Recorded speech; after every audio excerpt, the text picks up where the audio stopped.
शिर्डी जमीन खरेदी फसवणूक प्रकरणात गुरुवारी एक मोठी आणि नाट्यमय घडामोड समोर आली। गेल्या अनेक महिन्यांपासून फरार असलेली मुख्य आरोपी अशोक खरातची पत्नी कल्पना खरात अखेर शिर्डी पोलिसांसमोर हजर झाली। चौकशीनंतर बाहेर आलेल्या कल्पना खरातशी बोलण्याचा प्रयत्न पत्रकारांनी केला, परंतु तिने बोलण्यास नकार देत तेथून काढता पाय घेतला। विशेष म्हणजे या जमीन खरेदी प्रकरणात तिने दिलेल्या महत्त्वपूर्ण स्टेटमेंटनंतर या प्रकरणाचा तपास पुन्हा नव्याने सुरू झाल्याच्या चर्चा आहेत। नेमकी काय आहे ही घटना, किती कोटींच्या संपत्तीचा आहे हा गोलमाल, पहा सविस्तर रिपोर्ट। नमस्कार, तुम्ही पाहताय अहिल्यानगर लाईव्ह 24, नगरी घडामोडींचं परफेक्ट अनालिसिस। शिर्डी येथील शेतकरी रावसाहेब गोंदकर यांनी ही मूळ तक्रार 31 मार्च 2026 रोजी दाखल केली होती। गोंदकर यांच्या शिर्डीलगतच्या निघोज परिसरातील 4 एकर जमिनीच्या व्यवहारात फसवणूक केल्याचा आरोप त्यांनी केला होता। पैशांच्या अडचणीत असलेल्या या शेतकऱ्याला जाळ्यात उडून भोंदू अशोक खरात याने आवाजवी व्याज व व्यवहाराच्या नावाखाली ही जमीन लाटल्याचा आरोप ठेवून गुन्हा दाखल करण्यात आला। या प्रकरणी प्राथमिक व्यवहारात 5.5 कोटींहून अधिकचा आर्थिक खेळ समोर आला। या तक्रारीच्या आधारे पोलिसांनी 31 मार्च 2026 रोजीच भोंदू बाबा अशोक खरात व त्याची पत्नी कल्पना खरात आणि मध्यस्थ अरविंद बावके, किरण सोनवणे आणि अशोक तांबे यांच्या विरुद्ध फसवणूक आणि महाराष्ट्र सावकारी अधिनियमांतर्गत गुन्हा दाखल केला होता।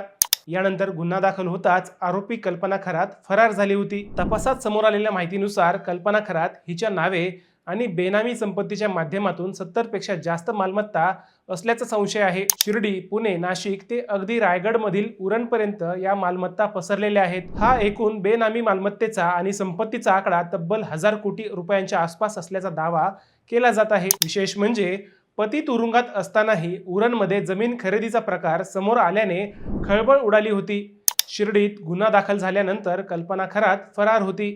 त्या दरम्यान तिने या प्रकरणात आपला प्रत्यक्ष सहभाग नसल्याचे सांगत कोर्टात जामिनासाठी अर्ज केला होता। सर्वोच्च न्यायालयाने तिला अंतरिम जामीन मंजूर केला असून चौकशीत सहकार्य करण्याचे निर्देश दिले।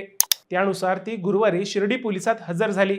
पोलिसांनी तिचा जबाब नोंदवून घेतला। मात्र आपल्याला या व्यवहारांविषयी काहीही माहीत नाही, नवऱ्याने सांगेल तिथे आपण फक्त कोऱ्या कागदांवर सह्या केल्या, असा बचावात्मक पवित्रा तिने घेतल्याची माहिती समोर आली आहे। पोलीस आता तिच्या जबाबाची सत्यता पडताळणार आहेत। बेनामी संपत्तीचे धागेदोरे, आर्थिक रसद आणि या प्रकरणातील इतर राजकीय किंवा स्थानिक पांढरपेशा सहकाऱ्यांची नावे उघड होण्याची शक्यता आहे।